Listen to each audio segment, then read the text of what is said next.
Hey everybody, how's it going? Welcome to the No DQ live recap of AEW Dynamite. It is September the 2nd, 2020. AEW back in the Wednesday night time slot. I think next week they may be preempted. Who knows at this point? It keeps going back and forth. I think there's one more preemption, but I'm not sure the date. Anyways, pretty soon we should be getting back to normal with AEW and NXT on Wednesday nights, although there's been talk about NXT possibly moving to Tuesday nights permanently. The Tuesday night viewership for NXT was actually up from last week's NXT, which aired without AEW competition on Wednesday night. Anyways, the stream from last night was about NXT. Tonight, it's about AEW. We are on the final road to All Out, which is this Saturday. We kicked off the show with a recap of the feud between the Best Friends and Santana and Ortiz. This led to our first match between these two teams, and during Santana and Ortiz's entrance, they got jumped by the Best Friends. The match did not even start because they were not in the ring. The two teams brawled around ringside. Trent did this crossbody block off the top of the stage onto Santana and Ortiz. Meanwhile, Chuck Taylor set up this table structure, or not a structure, not tables is what I'm trying to say. A structure of chairs is what I meant.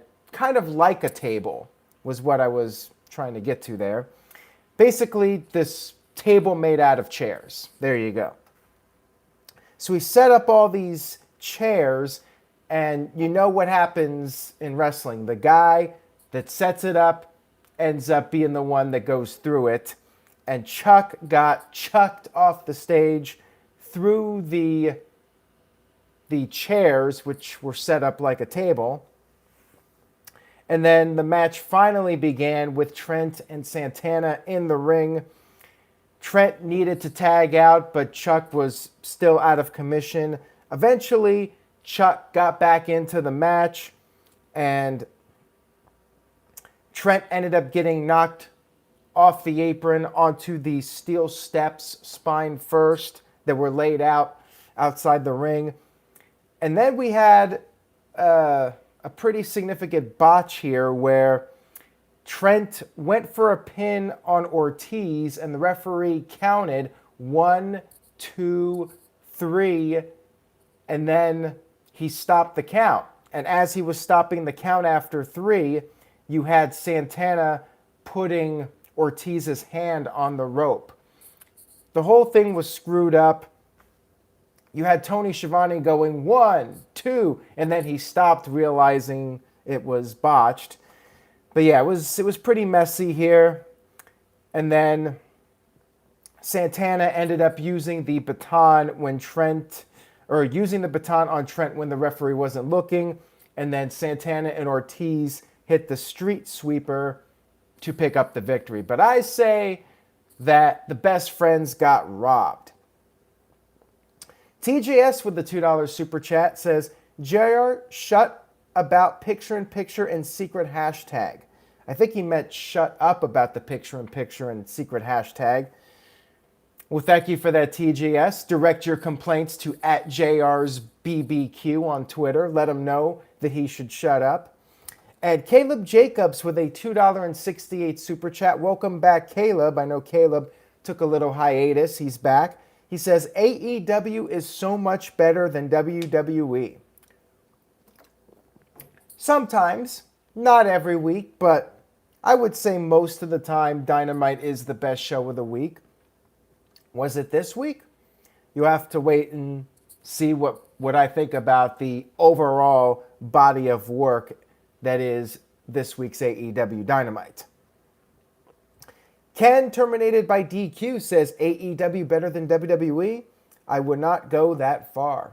We may have a little bit of a debate in the chat room. Ken is suggesting maybe AEW is not better than WWE. let them know in the chat room for those of you that are watching this live right now.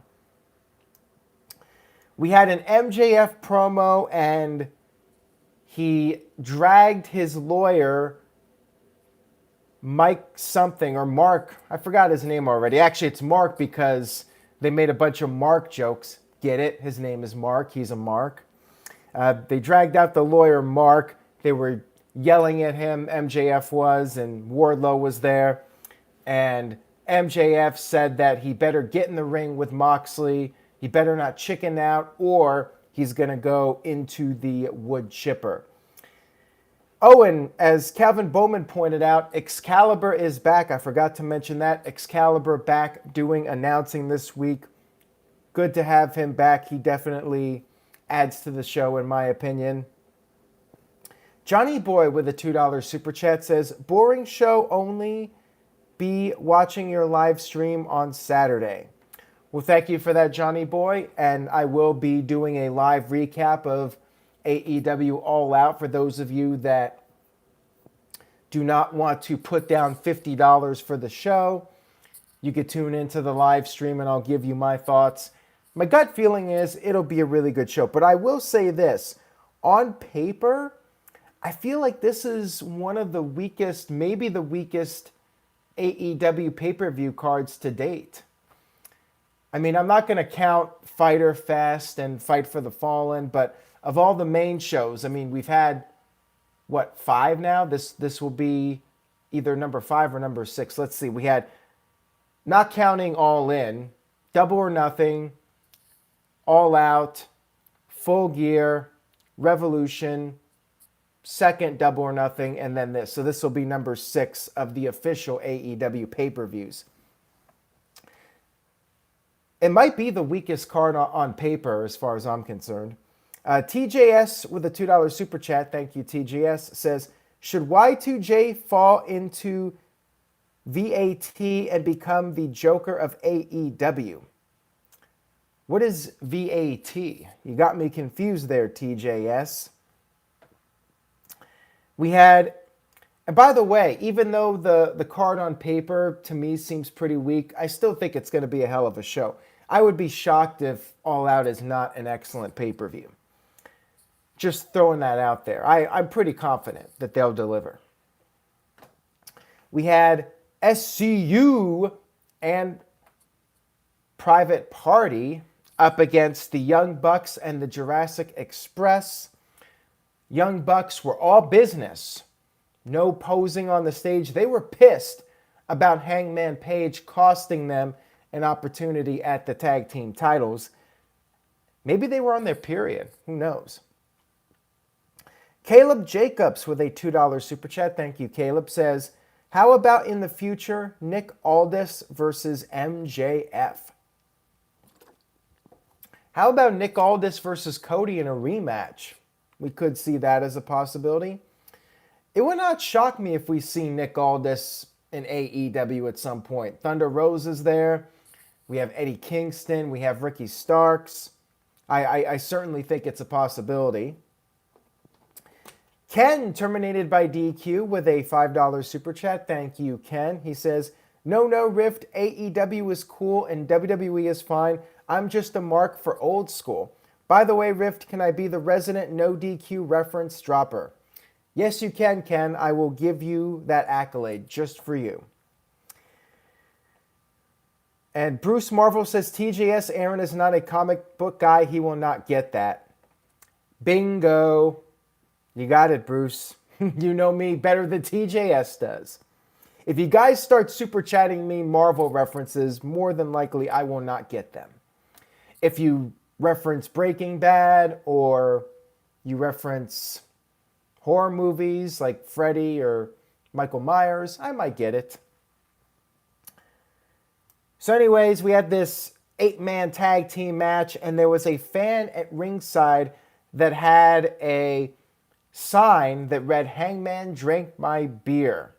Really? In the COVID era, you were encouraging somebody to drink your beer? What kind of fan is this?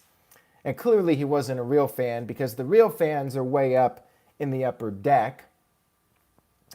Matt was not amused by this guy and ripped up the sign and poured the beer over his head. Again, I think the Young Bucks were maybe on their periods during this match. Luchasaurus got the hot tag. He did off his impressive athletic stuff that he does. And then Christopher Daniels hit the best moonsault ever on Jungle Boy. Quinn hit the shooting star press, but Luchasaurus made the save. And then Matt Jackson tagged himself in, and the Bucks hit the BTE trigger to pin Mark Quinn. Fun match here. And the opening match was solid too, other than the botch with the referee pinfall debacle.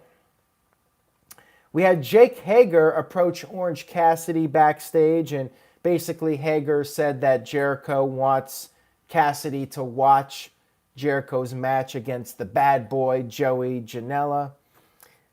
Caleb Jacobs with a $2 super chat says, sorry to go off topic, Ric Flair confronting Aldis. On Twitter? What is that a reference to? I'm not sure. Or is this a fantasy booking scenario that you're proposing? We had Tully Blanchard give a pep talk to FTR for their tag team title match on Saturday against Hangman and Kenny Omega. You had Harwood talk about how it's the most important match of FTR's career, and losing the match will throw away everything that they've accomplished. And Caleb Jacobs says NWA in the future. I don't think Ric Flair is going to be doing anything non-WWE. That's just my gut feeling. Anyways, we had Tony Schiavone interviewing Kenny Omega in the ring. And Omega said in regards to what Hangman did, costing the Young Bucks the match last week, he said, Hangman will have to live with that for the rest of his life. I really don't think Hangman's going to be having a guilty conscience about that, let's say, a year from now. Just my gut feeling. Omega vowed to beat FTR at the pay-per-view. FTR and Tully came out. Harwood said that Hangman and Omega, they've had a good run, but it's going to end. However, they will have a great match at the pay-per-view, and FTR wanted to toast Omega, but they know Omega doesn't drink, so they gave him some chocolate milk. And Kenny said, while he likes the chalk, he doesn't want to spend any more time with these dickheads, and that's the term he used, which was kind of censored. The censor tried to get it, but just barely missed it. Omega said, clearly he's going to get beat up. It's 3-on-1. He said, just make the beatdown quick because he can already smell Tully. Tully smells like D-pens. We had the beatdown, of course. Adam Page came out. Actually, the beatdown did not happen, excuse me. The beatdown was about to happen. Page came out, and Harwood said that Page is an insecure little boy, and he said to tell Kenny how big of a piece of shit he is. Again, that's his line, piece of shit, which was, again, attempted to be censored by the network, I suppose. And the word shit was used again, and once again, another failed attempt at censoring it. So 3 times the censor guy was trying to get the words bleeped out, but really did not succeed with that. We had FTR grab the tag team titles, and they basically just dropped them on the mat, and then they walked off, basically disrespecting the tag team champions. Segment was all right. I was not blown away by it. It was fine. I am looking forward to the match, though. I think that this will be a really great match on Saturday. Kenny Omega on pay-per-view always delivers. FTR, I'm sure, will deliver. Page delivers as well. I mean, it's pretty much guaranteed to be a great match. So they really don't need the long promos to build up the match. I think maybe maybe this was just a little bit too long and, they're relying on the profanity to get the match over. It was all right. Just didn't wow me, really. We had Chris Jericho cut a backstage promo talking about Orange Cassidy, saying that this upcoming match with Cassidy, the Mimosa Mayhem match, it's the culmination of 14 weeks to decide who is the better man. Jericho said that he has shown that Cassidy can cut a promo. He has a mean streak. However, Jericho's going to put an end to what he has created. He made Orange Cassidy a star, but at the pay-per-view, he's going to put a bullet in him. And Jericho said that things are going to get a whole lot worse for the bad boy Joey Janela, his opponent on this episode of Dynamite. We had Jericho against the bad boy. Jake Hager was out there with him. Cassidy did arrive through the seats, the concessions, came out through the concessions into the stadium or the amphitheater, whatever you want to call it. And there was a woman that ran right by him wearing a mask. Hopefully he didn't catch COVID from her. She was wearing the mask, but I think the mask is supposed to protect her more than him. But anyways, you had Orange Cassidy taking a seat at ringside. Jericho was wearing an Orange Cassidy t-shirt, I guess to play mind games. And it was basically a squash. Not much offense from the bad boy. Jericho hit the code breaker and then put on the Lion Tamer and won the match by submission. Afterwards, Jericho exposed the turnbuckle, threw the bad boy into the turnbuckle, and the bad boy got busted open. And then a little cool visual here. I liked this. Jericho took the blood from the bad boy and put it over the face of Cassidy on his shirt. That was creative. Creative points for that. And then Jericho ripped off the shirt, threw it at Cassidy. Cassidy got in the ring, started fighting with Jericho, and then Jake Hager interfered. Sonny Kiss made the save but got laid out as well. And then Cassidy went for the Superman punch on Jericho, but Hager pulled Jericho out of the ring to safety. And then as a final insult to Jericho, Cassidy pulled out a bottle of the bubbly and dumped it out. He wasted a perfectly good bottle of the bubbly. And that was your final build for this match on Saturday. We had Matt Hardy and Sammy Guevara, a video package for them and their match. You had Sammy Guevara showing off his sides as he does every week, and Matt Hardy was standing at the top of the side of the building doing the delete. And then that was the final build-up for that match. And the stipulation in the match is that if Matt Hardy loses, he will be gone from AEW. He will leave AEW if he does not beat Sammy Guevara. So guess that's a spoiler for the pay-per-view. Caleb Jacobs with a $2.88 super chat. Thank you, Caleb. He says, is the Walls of Jericho name owned by WWE? I don't think so. I believe he's been calling it the Walls in AEW, but maybe not. I haven't, to be perfectly honest with you, I haven't really paid attention to if it's been called the Walls or if they've always called it the Lion Tamer. So my apologies. Maybe somebody in the chat could provide some insight. Has his move been referred to as the Walls of Jericho at any time in AEW? I know he's been doing the Judas effect as his main finisher. We had Taz come out for a promo to hype up the Casino Battle Royal. He vowed that one of his guys would win. And then Jake the Snake Roberts interrupted, just like Taz did to him last week.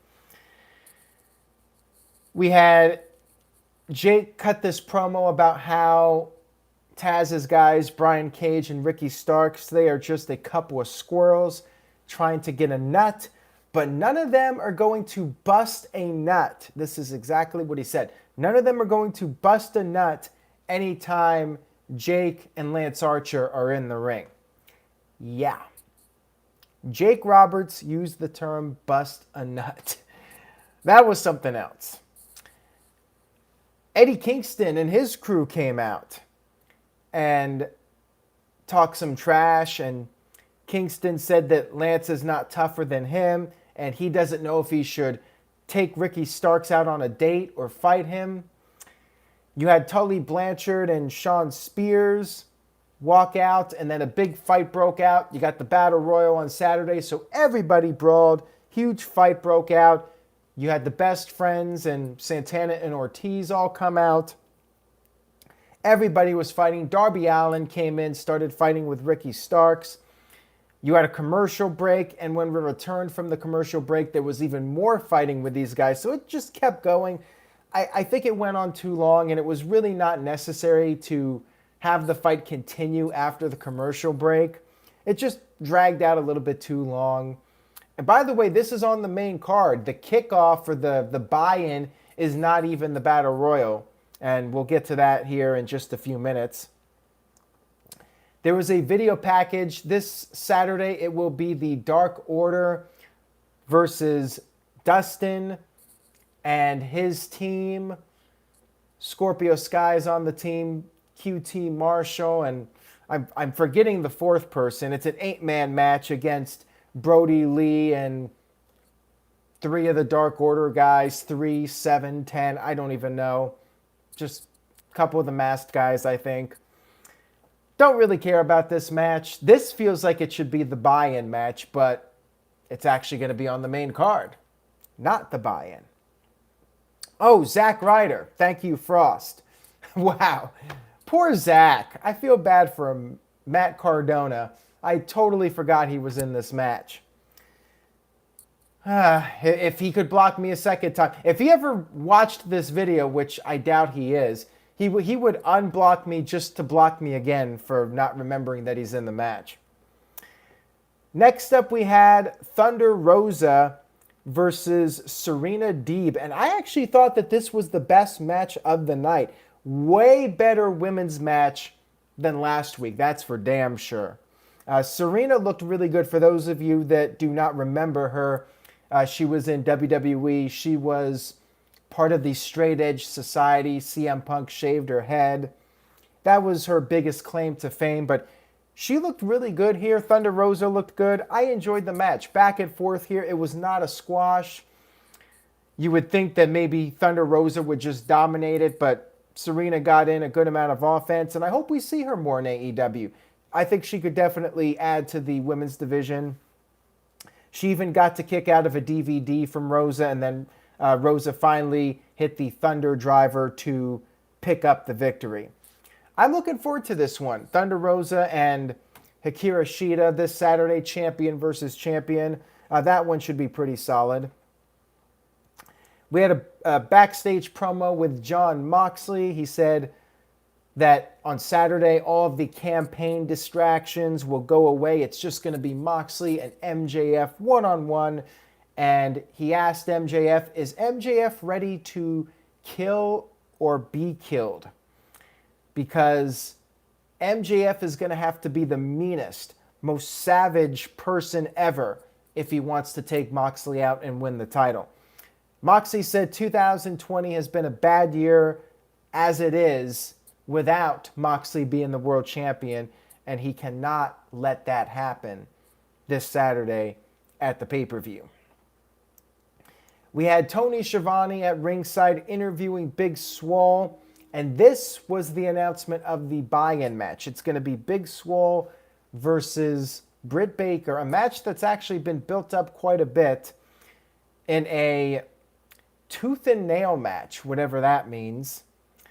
And then a pizza delivery woman showed up who was actually Reba.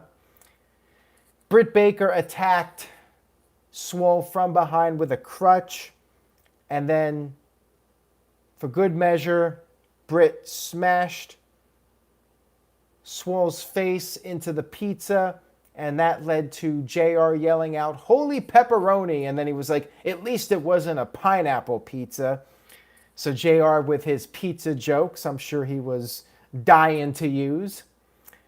And then to top this all off, the final topping on this segment, Britt put the lockjaw on Swole. I feel bad that they're the buy-in, considering that they've actually spent a lot of time building up this match. Also announced for the pay-per-view, just thrown together, the Young Bucks versus Jurassic Express. Of course, the Young Bucks, they ain't going to be in the buy-in. And Mohammed asked about The Rock and COVID-19. I'll get to that as soon as I'm done recapping AEW. We had our main event of the evening, which was Jon Moxley versus the lawyer, Mark Sterling. That's his name. Yes, this is what AEW built up as the main event. Yeah, Moxley versus the lawyer. I guess they're not too concerned about the ratings. I mean, Moxley seems to be a guy that moves numbers, but man, they're really putting it to the test with this one. Anyways, Wardlow threw the lawyer through the circle entrance to the staging area. The lawyer was wearing this Andy Kaufman-like outfit with MJF 2020 on his outfit. JR, before the final commercial, said that this match was going to be bowling shoe ugly. So even JR, whenever JR says something is bowling shoe ugly, that's his little inside term for this is going to suck. Like for real, not just in storyline. It's going to be pretty hard to watch. JR warned us it's going to be bowling shoe ugly. Moxley came out. He said a little prayer before the match. What's funny is Moxley got away from WWE because he didn't want to do those goofy sports entertainment segments. And, well, here he is doing a goofy sports entertainment segment fighting the lawyer of MJF. So Moxley played around with him, offered the guy a free shot, and that guy went for it. He missed. The lawyer, Mark, and they were calling him the smart Mark. Ha ha ha. Little inside reference there. Very clever AEW. And the smart Mark took a little cheap shot with an eye poke, and that just pissed Moxley off, and he started taking the match more seriously. He finally put away this smart Mark with the paradigm shift, and then after the match, Wardlow attacked Moxley, and then MJF came out, took off his neck brace. He threw away the walker. He was miraculously healed. It's a miracle, as Bobby Heenan would say. MJF got in the ring and said, "You want violence? You got it." And he beat the crap out of Moxley, and then Wardlow handed MJF the Dynamite Diamond Ring, which MJF used as a weapon. He hit Moxley in the head with it. Moxley started bleeding like crazy, the Crimson Mask. This would have been more effective if they did not do blood earlier in the show. They already had blood in an earlier segment. But yeah, Moxley got busted open and MJF celebrated. He held up the championship.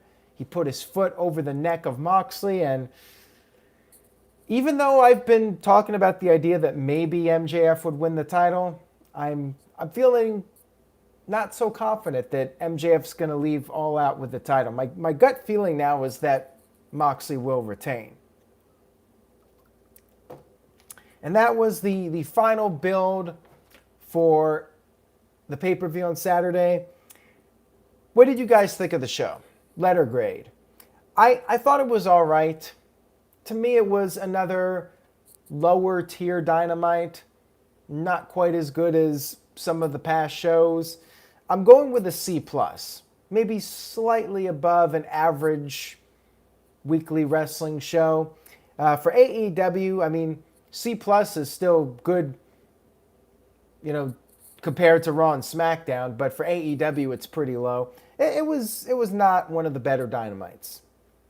Maybe slightly better than last week. Mike B with a C+, CC Drink with a C, Kim Hall with a B, Arco with a B, Tyson with a B+, Kev with a C+, Jeremy Dorset with a C-, Nick Glavin with a B-, Lewis with a B-, and Calvin Bowman with a C+. Gary says it was a good show, but they need to improve on a couple things, B-. And Johnny Boy with a D. Wow, that's probably the lowest one I've seen in here. Bruce says a C, better than NXT this week. I actually enjoyed NXT more.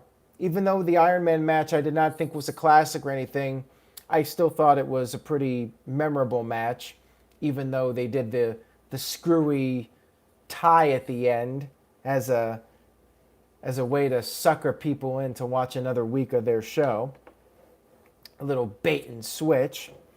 So anyways, the other big story here, The Rock announced on Instagram that him and his family tested positive for COVID-19. Fortunately, everybody's doing better, according to The Rock. And he just went over some safety guidelines and advice on how people can take care of themselves. And like The Rock said, wear a mask, stay safe, and even if you're being careful, you can still get it. And we've heard this story from other people. Other celebrities have talked about how they've been safe, but one little mistake could result in getting the virus, and somebody might seem healthy and they could have the virus. You just don't know. So wear a mask, everybody. The Rock says wear a mask, so know your damn role and wear a mask. Take orders, because, it's so difficult to wear a mask. But hey, here's an idea. Maybe if you're not a big fan of wearing masks, you could still support NoDQ.com by going over to NoDQ.com/merch. We have a bunch of masks up there. There's a NoDQ.com mask. TJS has a mask. Big G, Virtue, the Troll Slayer. We got the ladies of NoDQ. Simple Man Noah Foster. Plenty of masks over at NoDQ.com/merch. So you can take care of yourself, take care of others, and you could support NoDQ.com. Pretty cool deal. Johnny Boy with the $2 super chat says, Roman Reigns is the most interesting thing in wrestling. I would agree with that, Johnny Boy. And Nick Glavin says he already bought a NoDQ mask, which I saw your comment. Thank you very much for that, Nick. Much appreciated.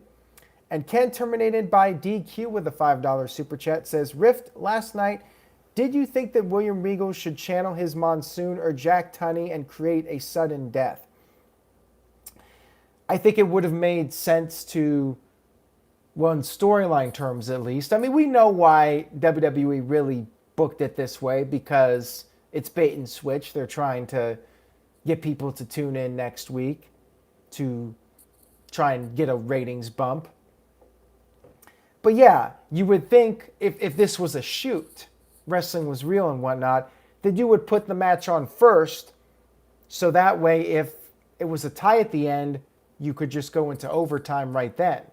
And then if you have extra time, you just do the other matches. Why would you put that match on at the beginning of the second hour? What happens if there's a tie? Then you don't deliver on your promise that there's going to be a new world champion crowned. So yeah, it is what it is. I think that they should have just gone with a decisive winner in the Iron Man match. I think it cheapened the Iron Man match a little bit because so many people had invested in watching that match the whole way through, and then you just have a non-decisive ending.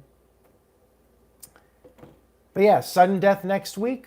We'll see if NXT can continue to draw in the relatively good numbers. I mean, for NXT, it's good. They did their best demo, 18-49 of the year, and it was their second best number of 2020 in terms of total viewers. So yeah, we could end up seeing NXT move to Tuesday nights, which I would not mind, because I can recap both shows and not have to worry about trying to watch both at the same time or doing NXT the next day. I'm all for moving to Tuesday. But of course, will the egos allow it to happen? Now, it might be out of WWE's hands if USA Network wants it to be on Tuesday, then it's probably going to end up on Tuesday. Thank you guys for tuning in. I hope you enjoyed the video. If you did, give it a like. Click on that like button. Subscribe if you haven't already. Tell a friend. Stay tuned to NoDQ.com. All-out coverage on Saturday. Play-by-play results on NoDQ.com. And I will see you guys next time.